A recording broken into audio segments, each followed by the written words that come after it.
Bom, eu vou. Tá bem amador aqui que eu vou fazer, mas é a forma mais rápida e fácil de fazer isso. Então, primeiramente, boa tarde. O que eu pesquisei foi basicamente o seguinte: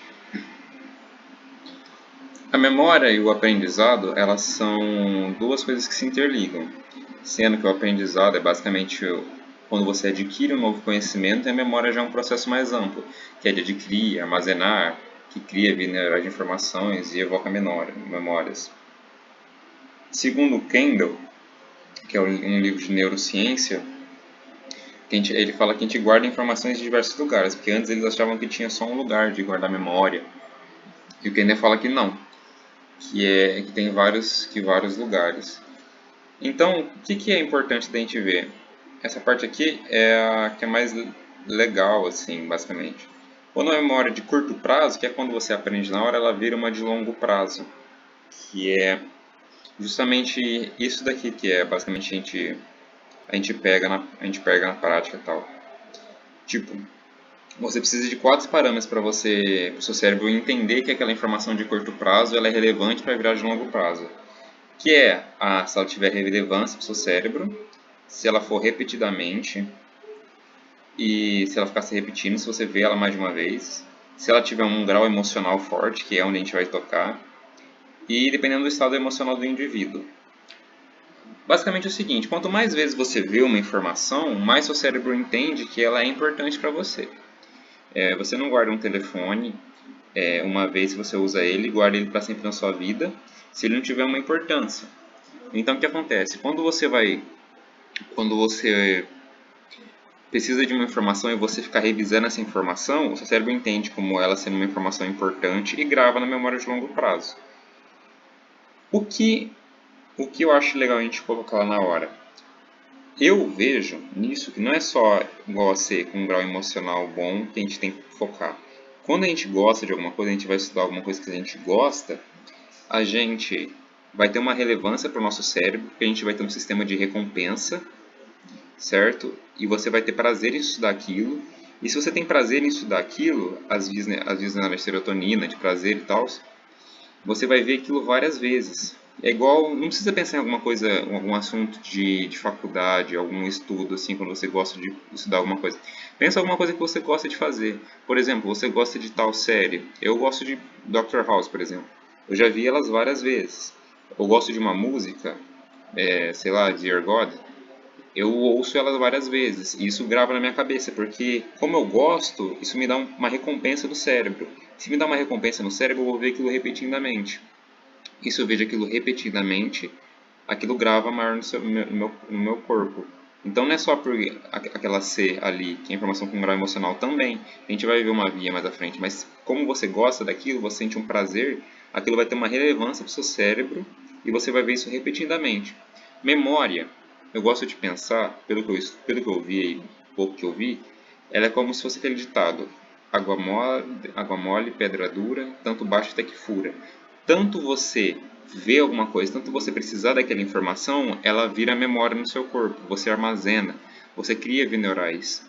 E o ato da memória, tem mais na frente, mas eu vou falar agora, o ato da memória é justamente você construir, e quando fala construir é usar genes e proteínas para construir sinapses e promover a densidade de sinapses maior. Então é tanto você ver alguma coisa, você vai criar uma via neural mais consolidada, isso que é a memória. E quando você gosta de um assunto, você vai tanto ter um prazer naquele assunto, logo você vai ver aquele assunto mais uma vez, mais de uma vez, repetidamente, inúmeras vezes, você não vai se cansar de ver aquele assunto.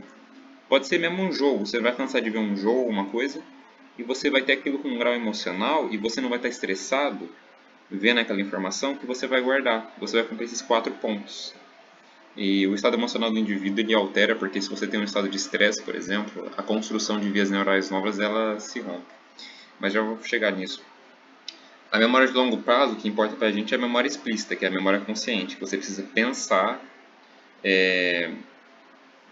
para ela existir. A implícita não, a implícita é aquela habilidade motora que a gente já tem, dirigir um carro, às vezes alguma coisa assim. Mas a explícita ela é uma memória consciente.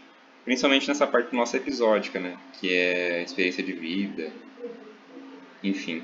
E é muito relacionado ao hipocampo e os corpos amigdaloides, que eu vou mostrar aqui rapidinho. Então, quando você tem uma memória de trabalho também tem, mas não é nosso foco. Você tem um evento externo, você vai ter uma seleção de informações. Aí você vai ter uma aquisição e uma retenção temporária, memória de curto prazo. Aí, tanto você evocar, utilizar, consolidar a informação, você vai reter ela. E quando você retém, você evoca, utiliza. Então você vai ficar sempre voltando. Isso vai formar a conexão neural maior. Porque se você não fazer essas partes, você vai entrar por esquecimento a memória. E quando você vai evocar uma memória, você pode tanto reconsolidar a memória, que é adicionar novas informações, melhorar a memória, ou promover a extinção, que, que é, por exemplo, quando você tem uma memória que é danosa, por exemplo, a dor no parto, por exemplo, você vai acabar se esquecendo, porque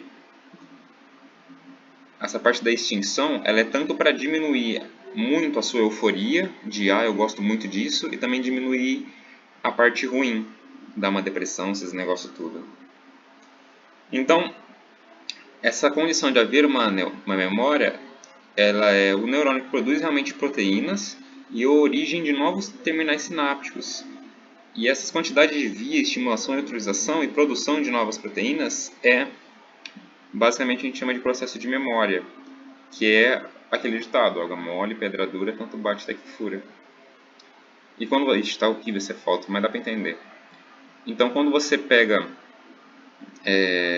uma memória de maior impacto emocional, você vai ter um intenso registro, que vai ter a ver com noradrenalina, produção de proteínas, estruturação e liberação de neurotransmissores, que geral eu vou falar mais na frente. Mas quando você pega uma base anatômica aqui básica, você vai ter áreas de associação, córtex pré-frontal, principalmente, mas outras também áreas do corpo, algumas partes do córtex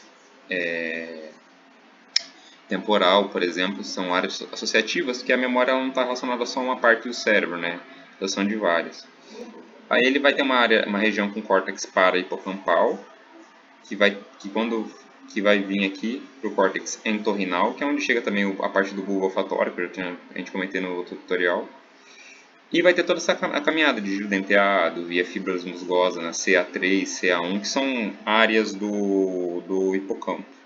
O hipocampo ele forma um giro, não confundir com um giro cerebral, mas ele dá uma volta nele mesmo, que ele vai ter essas áreas aqui de associação.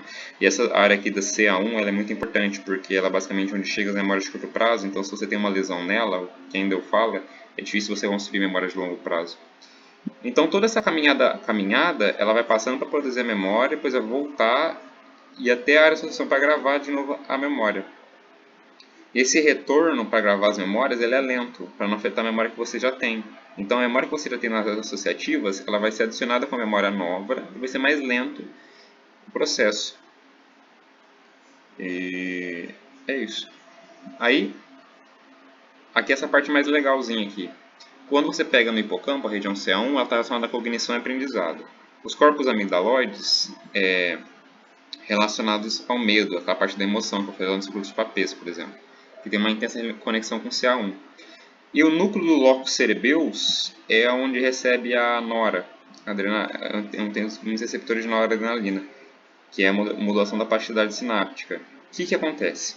Quando você tem um impacto emocional forte, uma memória de impacto emocional forte, você vai ter mais estímulo do núcleo basolateral e do CA1. Esse maior estímulo vai gerar que o hipotálamo secrete CRH, que na hipófise vai fazer com que a secrete ACTH, que vai estimular a adrenalina pela medula renal, a produção de adrenalina pela medula renal e pelas adrenais, né? Que vai estimular os receptores betas do nervo vago, que vai estimular o núcleo do tato solitário do nervo vago, que é uma região onde fica no tronco cerebral, que vai influenciar o locus cerebeus, cereleus, que vai estimular o hipocampo, a amígdala e o córtex frontal.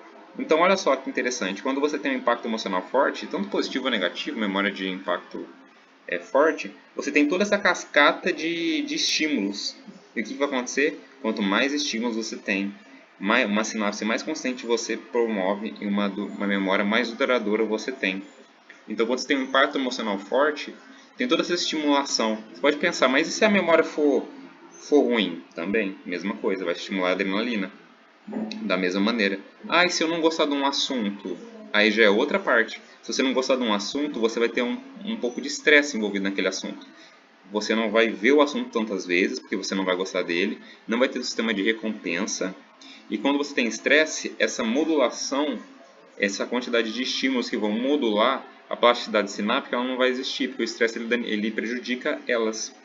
Então, isso daqui é uma das vias que eu acho muito legal também, talvez a gente colocar, depois a gente vai decidir o que vai colocar, do porquê a gente grava a memória de eventos marcantes. Então, o aprendizado é uma mudança no comportamento, que resulta na aquisição de conhecimentos, e a memória acontece onde é que ele é explicado. A codificação, que é uma parte muito importante, do processo de memória é quando as informações são observadas e são conectadas com informações prévias. Lembra do que a Charlotte falou? Quanto mais você produzir conexões boas, mais você grava. E, e quanto mais você é motivado, mais a parte de codificação ela acontece. E o que acontece? Com a expressão, quando tem uma expressão de genes e síntese proteicas, ela altera estruturalmente as sinapses. Ou seja, novas sinapses, devido à cascata de segundos mensageiros, vai ativar genes, que vai ativar novas sinapses e ampliar a área da membrana pré-sináptica, de onde libera os neurotransmissores, e isso vai formar cada vez mais conexões. E a eficácia das conexões neurais formam a base da memória e do aprendizado. Então, quando você pega aqui o núcleo do trato solitário, núcleos... Opa, eu não lembro como é que é falecido aqui, depois eu vou mandar. Quando você tem o núcleo do trato solitário, que é o núcleo do nervo vago, lá no tronco cefálico, você vai ter neurônios noradrenérgicos que vão convergir para cá. E com a relação da dopamina e da beta-hidroxilase, vão ter eventos excitantes, que vai gerar epinefrina nas adrenais, adrenalina nas adrenais, que vai ter a ligação de receptores beta-adrenérgicos, nervo vago, que vai aumentar o fluxo de impulsos para neurônios no tronco cerebral no núcleo do trato solitário, que vai gerar, que vai acontecer na noradrenalina, na amígdala e hipocampo, vai incentivar nessa parte. Isso vai facilitar as memórias sobre as condições de aprendizagem altamente excitáveis. Porque quando você pega as projeções do hipocampo nesse núcleo, mas o núcleo, lembre-se, que é um conglomerado de corpos celulares no tronco cefálico, em outras regiões, que dela partem ramificações para outros lugares. A parte cauda lateral desse núcleo, ela vai ter projeções do hipocampo e da amígdala basolateral. E vai ter uma relação com o núcleo do trato solitário, que vai ter terminações noradrenérgicas, que vai estimular esse núcleo, que vai ter íntimo contato com o hipocampo e a amígdala. E esse aumento das conexões neurais forma uma consolidação de memória mais efetiva.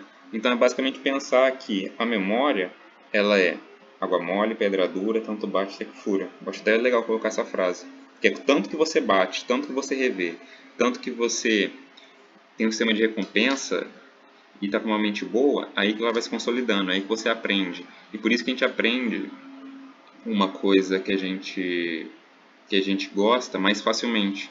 Porque a gente vai ter uma capacidade maior de revisão, uma capacidade maior de valor emocional.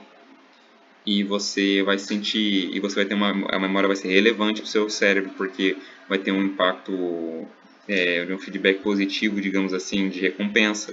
Então você vai gostar de ver aquilo, você vai ver aquilo repetidamente, você vai ver isso mais de uma vez, e o cérebro vai gravar, vai fazer conexões neurais mais eficientes, mais densas, sinapses mais fortes, e por isso que a gente aprende mais fácil e que a gente gosta. E não só pensem em matéria de vestibular nem nada. Pensem quantas vezes vocês já ouviram uma música que vocês gostam, vocês sabem ela de cor e salteado. Aí quando vocês ouvem, por exemplo, uma outra versão da música, você fala, gente, mas essa versão está diferente. Por quê? Porque você já ouviu ela tão repetidamente, tantas vezes, você criou tantos canais neurais, que aí você grava ela. Mesma coisa de filme, tem gente que grava os filmes do Harry Potter, tem gente que grava os filmes é do Game of Thrones, grava um monte de coisa, assim, das séries, Friends, enfim, grava. Então é basicamente isso que eu queria comentar.